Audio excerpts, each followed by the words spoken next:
Hey guys, welcome back to another Just In Gaming. This time's going to be a little bit different. I'd like to talk about a genre of games that I've basically ignored my entire gaming career and just recently got into, and that is survival games. What makes a survival game?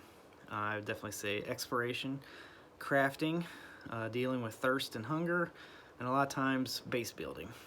Um, like I said, I usually don't play these type of games, but I had a good friend of mine that I play Rainbow Six Siege with recommend it, and then at the same time, a coworker said they were playing it, so I thought I would give it a try. So the first game that I got into with this is called The Forest. It was developed and published by Midnight Games, and it came out in 2018. I'm playing it on PS4, and what a trend that I've noticed in a lot of survival games, you start off on a plane. In this game, you're with your son, and the plane crashes, and you come to, and you see some native people or people on the island carrying your son away, and you pass out again. And then when you wake up the next time, you find an axe and some food around the plane, and some sodas and stuff like that. And then basically, after you jump off the plane, you have to scavenge the island for the materials that you need. Some stuff like you will find suitcases that are scattered everywhere that'll have cloth in them. The cloth can be turned into rope and whatnot. But for the most part, once you get off the plane, you're on your own for finding stuff.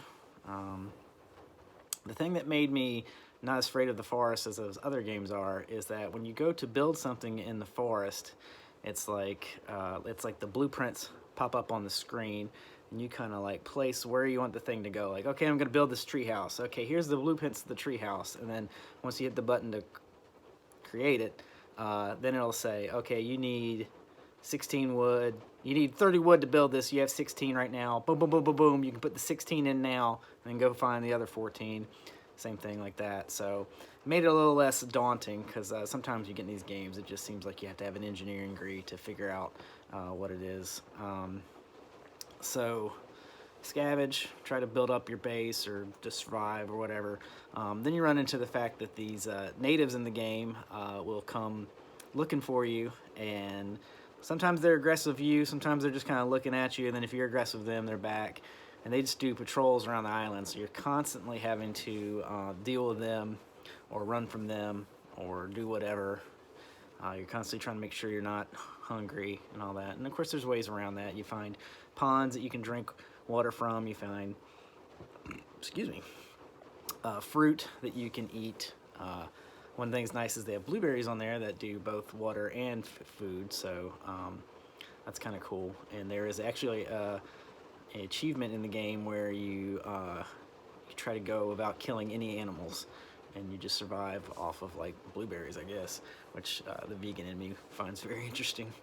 Now the funny thing about this game is, as much fun it was to play, I really started to get frustrated with the natives attacking, and it was like really getting on my nerves. So ironically, when I wanted to take a break from the forest but still kind of wanted to play that survival, figure out what you're doing type game, I went to a game on Game Pass that my son had actually suggested to us a while back, and we had started and didn't get very far in, and that is Subnautica.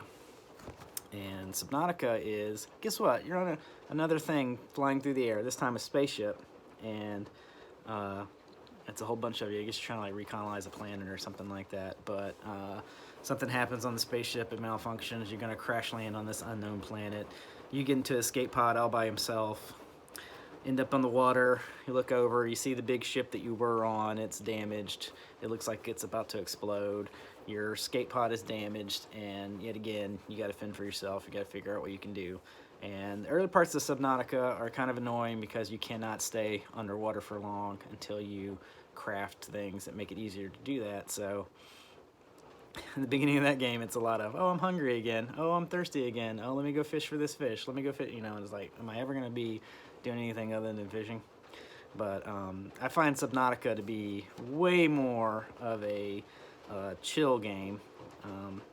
You have some angry fish and some big fish, and maybe I'm just not far enough into the game to get into the real ones that attack you, but most of the ones that attack me in the area that I'm in is just kind of, it's maybe annoying, and maybe you got to run away for a little bit, but not the life-threatening of the other game. I do want to mention that Subnautica was developed and published by Unknown Worlds, and it came out in 2014. And I think they're working on an expansion that brings you to like the Arctic side of the world. Maybe I just made that up. I'm not sure. But Subnautica is a lot of fun too. And I'm at that point now where I've started to build things. I got like a little submarine to take me places, and you can start crafting bases in that too, but I haven't gotten that far yet. In that game, you have a little device that you can scan wreckage, and that will say, oh, hey, this is supposed to be, a pump for your base. Oh, this is supposed to be a wall or whatever. And then once you get the record into your computer, then that means you can fabricate that and all that. So it's still a process, but it is not so stressful, in my opinion. So, like most things when I have a hobby, I got into those two, and then I just started looking around to see what else is available to me. And I had a lot of options because I'm a Game Pass member, I'm a PS Now member, I'm PS Plus, Stadia, everything, basically. The next one I came across was one that I had tried before, because one, it was a PS Plus game, and two, it's based on Conan the Barbarian, and I grew up in the 80s and love Arnold Schwarzenegger, so I love Conan the Barbarian. So when it was the first PS Plus game, I remember downloading this and trying it and being like, what in the world am I supposed to be doing? Conan Exiles is the official title of the game. It was developed and published by Funcom, which happens to be local, sort of. One of their offices is in Durham, North Carolina, and it came out in 2018. This one is one of those ones where you can pick, do you want to be on a PvP, player versus player server, or a PvE, player versus environment server. But even if you do the environment one, you're still going to get harassed by basically any animal that wants to kill you. I think about giving it a try just because I like Conan the Barbarian so much. That game also has a extensive base building mechanic that I have not gotten to, but from my adventures on Reddit, people have made some pretty impressive things in that game. Another one that is available to you on PlayStation if you have PS Now is Stranded Deep. That was developed by Beam Team and came out in 2020. It's another one where it's like crash land on an island type thing, but I don't think there's any natives on there. I think it's just you versus nature and the creatures that you find along the way. I have heard though that you have to do a lot of exploring, and that it's going to be a while before you can get into the nitty-gritty of the game because you have to explore so much and you have to keep yourself hydrated and without hunger. But might give it a try. Looks pretty cool. It also was a free game on the Epic Game Store. I somehow missed that, which is amazing because I usually never miss free games on the Epic Game Store. So if you are a patronage of the Epic Game Store, you may already have it. So just got to check into that. And then Game Pass on Xbox, the gift that keeps on giving, has plenty of options for you. The first game that I would like to talk about, I've heard a lot about it, and people say that this is like the survival game to play, is DayZ, developed and published by Bohemia Interactive in 2018.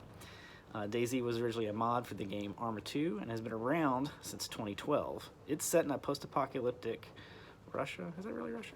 Where most of the population is turned into zombies, and you have to fight or flee from the zombies in the game and work with or against players in the game.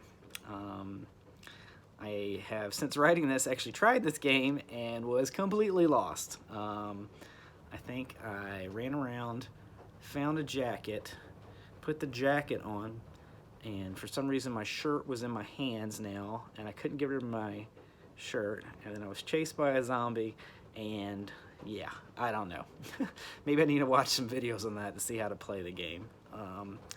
Ironically, Bohemia Interactive has taken DayZ, and then they started working on another game, which is way more up my alley, called Vigor.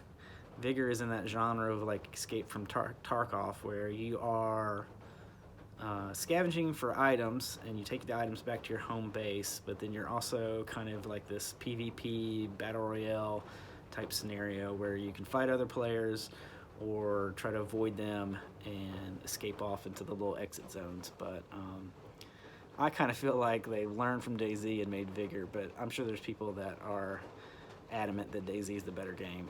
I just haven't gotten into it yet, and I don't know if I ever will, with there are so many other options out there. Another option that is also on Game Pass is The Long Dark. It's developed and published by Hinterland Studio in 2017. This one trades in the tropics for the Canadian wilderness. And this one, along with food, water, and shelter, you also have to worry about the cold. If you can't keep your character warm, they will freeze to death. This one was recommended to me, another one because there's nothing actively trying to kill you. Like you come across a bear, kind of like in real life. You come across a bear at the wrong area or wrong time, they're gonna kill you. Or I think there's wolves in the game too, and if you can't stay away from the wolves, they'll come after you. But for the most part, you hunt the animals, they don't hunt you. And it's got kind of like a, I don't want to say cartoony, but it's less realistic, kind of like stylized art that appeals to me. I really like that Fortnite type graphics, so I think I'm gonna give Long Dark a try once I get tired of these other ones. Okay, got one more for you. Actually, I got two more for you. Another one, Game Pass though. Ark Survival Evolved, which was developed by Studio Wildcard in 2017. It is a fantasy sci-fi survival game with dinosaurs. What's not to love? Everybody loves dinosaurs. I was really excited about this because I heard you could tame dinosaurs. Thought that was a pretty neat mechanic. I downloaded over the 100 gigabytes that the Explorers Edition on Game Pass has, and dropped into a world that's definitely been iterated on a lot because I was completely lost. I think I found a hat, put a hat on. I don't know what you're supposed to do in that game. They give you no such help whatsoever. I guess that's just another one that maybe you should, if you're interested in taming some dinosaurs, maybe watch some YouTube videos first, because I just don't know. I'm gonna try and give it a try again, but I was lost the first time playing it. I think some of these games need tutorials, and I will have to mention, I've given these dates of when they came out. A lot of these are in early access and have been worked on, and then when they come out, that's just them coming out of early access. They're like, hey, this is a complete game now. We can make people, we can have people buy it and all that kind of stuff. So a lot of these games, like I said, DayZ was around since 2012, but officially came out in 2018. Ark Survival officially came out in 2017, but they've probably been working on it for years. So that's just something to keep in mind, that you drop into these games and a lot of things have changed. Lastly, I would like to talk about Journey to the Savage Planet. This is kind of like Fringe Survival. This kind of reminds me of No Man's Sky. And this is, you are up in space and you are working for a company and going to these different planets and trying to colonize them. And it's probably more of a explore, categorize creatures, don't let the creatures kill you, less more about survival and you know, you against nature type thing. But I thought it looked cool, and this month on Stadia, it's free with Stadia Pro because they own the company that made it, which, by the way, was developed by Typhoon Studios and was released in 2020. So I'm going to give that one a try too, because Stadia doesn't have too many games like that. I think Ark is going to come out later in the year, but you know, when you're on the go and you're playing on your phone or whatnot. I'm an iPhone user, so I don't have Game Pass yet on my phone, but for right now, looks like Journey to Savage Planet would be the only option I have if I'm out and about. So that's my 2-week crash course in survival games. If you're a fan of survival games and would like to give me tips on any of these games I mentioned, or recommend any other games to me. I've talked a lot about consoles and Stadia. I also do have a PC, so I can play games on PC as well. I just kind of prefer consoles. Please leave a comment down below, and if you'd like to see some gameplay I do, you can follow this channel. You can follow my Twitch, which is twitch.tv/fiend28. And if you want to talk games with me, I have a Facebook group through my library that is HPPL Games Together. High Point Public Library, Games Together, and come find us on Facebook, and we'll talk any type of games. I'm down for anything. So thank you for listening to me babble about survival games, and I hope you all have a good day.